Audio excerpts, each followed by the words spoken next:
Walang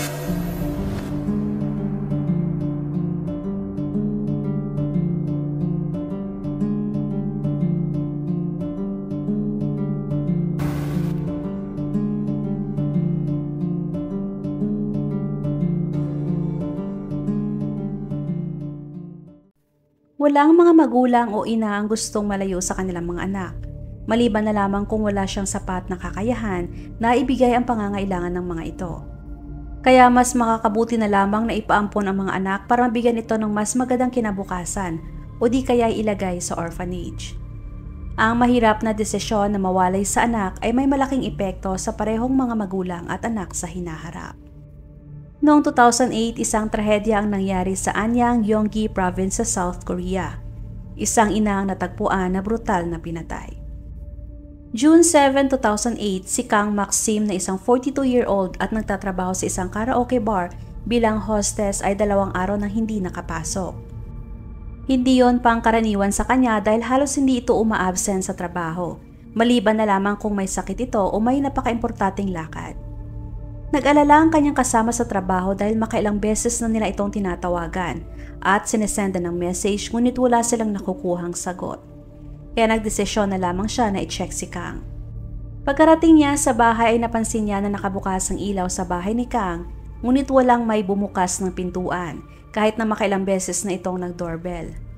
Sinubukan niya ang itulak ang front door at bumukas naman ito. Pagkapasok niya ay agad niyang nakita ang nakakakilabot na eksena. Si Kang ay naliligo sa sarili niyang dugo sa kanilang sala.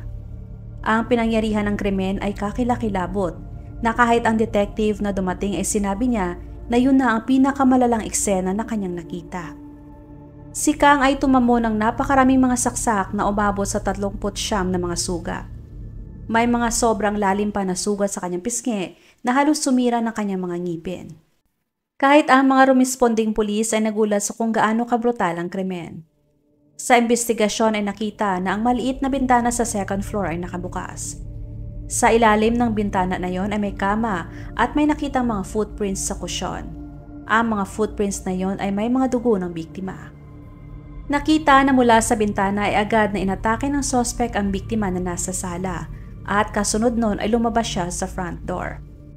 Ang mga ebidensya ay nagpapakita na intensyon talaga ng suspect na patayin ang biktima.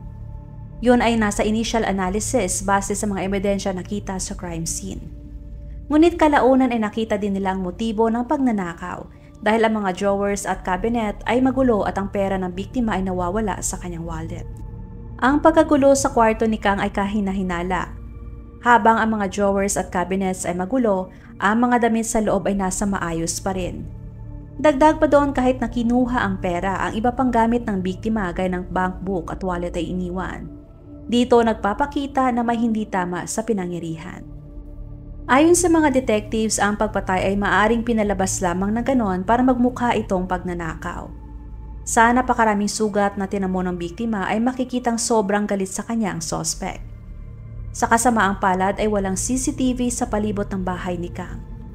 Dahil doon ay nahirapan silang ma-identify ang suspect dahil walang fingerprints o DNA evidence gaya ng buhok na natagpuan sa loob ng bahay.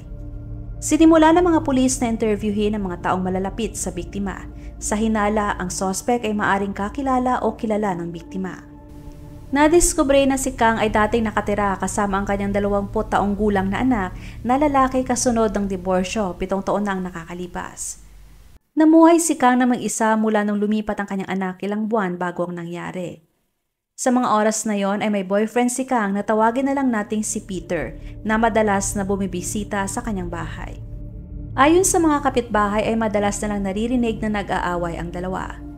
Sa araw na nangyari ang krimen ay narinig umano nila ang sigaw mula sa bahay ni Kang ngunit hindi nila yon pinansin sa pag-aakalang nag-aaway na naman sila ni Peter. Sa una, ang boyfriend ni Kang ang naging prime suspect. Yun ay dahil na rin sa testimony ng anak ni Kang na si Kim Jong-gyun na sobrang nasaktan sa pagkamatay ng kanyang ina na siyang natatanging pamilya niya. Ayon kay Kim ay madalas na mag-away ang kanyang ina at si Peter dahil sa pinaghihinalaan niya si Kang na may tinatagpong ibang lalaki.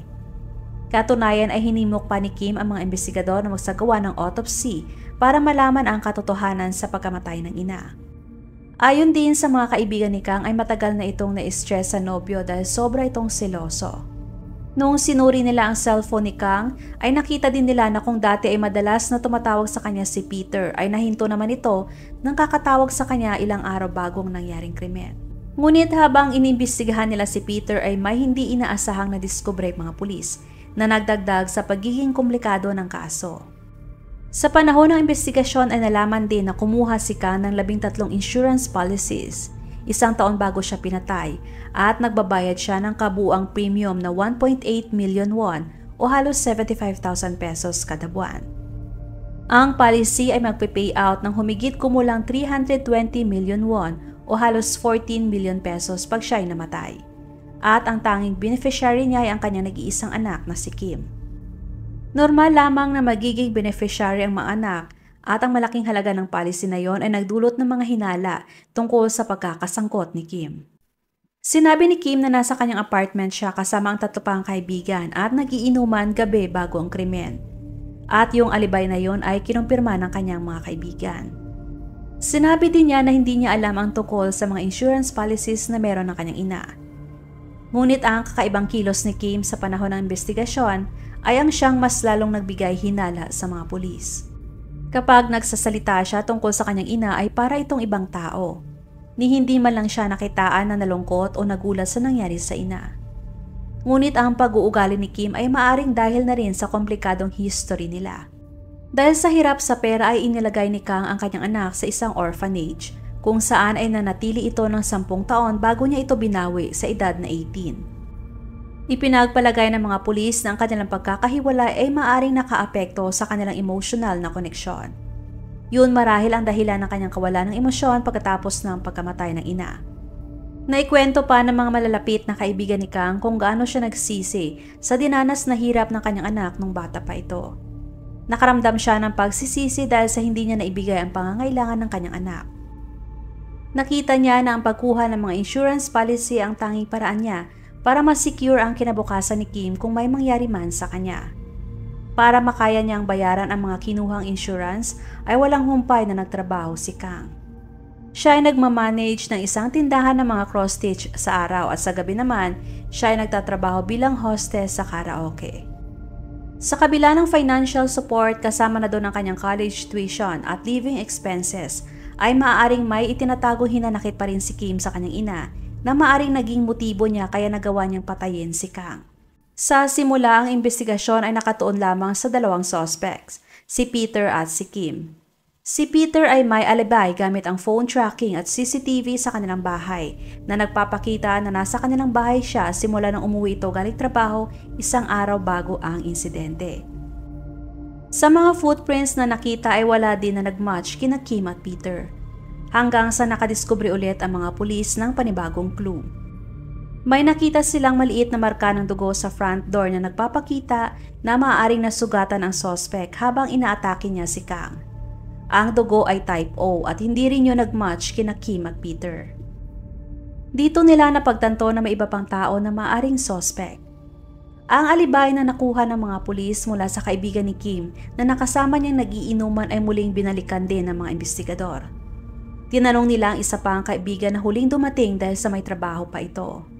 Habang tinatanong at kinakausap siya ng mga pulis, ay umiiwas ito at nag-aalangan na sumagot.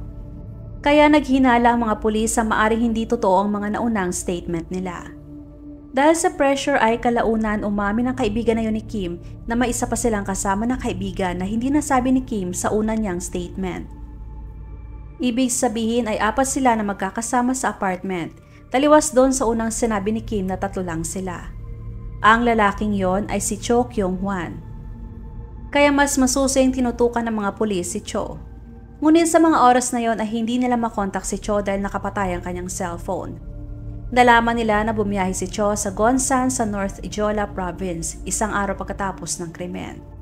Si Cho ay nagmula din sa orphanage at kasama din dati ni Kim. Noong pinuntahan ng mga pulis ang orphanage para tignan ang record ni Cho, ay doon nila nalaman na ang kanyang dugo ay type O. Ang huling dumating na kaibigan din nila ay sinabi sa mga pulis na nakita niyang may bandage ang kanang kamay ni Cho. Dahil sa mga impormasyong yon ay nakikita na si Cho ay isang malakas na suspect. Sinubukan din kontakin ng mga pulis ang mga kaibigan ni Cho mula sa orphanage sa pagbabakasakaling kinontak sila ni Cho, ngunit wala din silang narinig mula sa lalaki. June 26, 2008 na aresto si Cho sa isang telephone booth na mailang kilometro ang layo mula sa Gunsan. Dahil sa napapalibutan na siya ng mga pulis ay umamin si Cho sa pagpatay kay Kang. Kasunod ng kanyang pagkaaresto ay may inamin si Cho na ikinagulat ng mga pulis. Sinabi niya na si Kim ang siya nagplano sa pagpatay sa kanyang ina.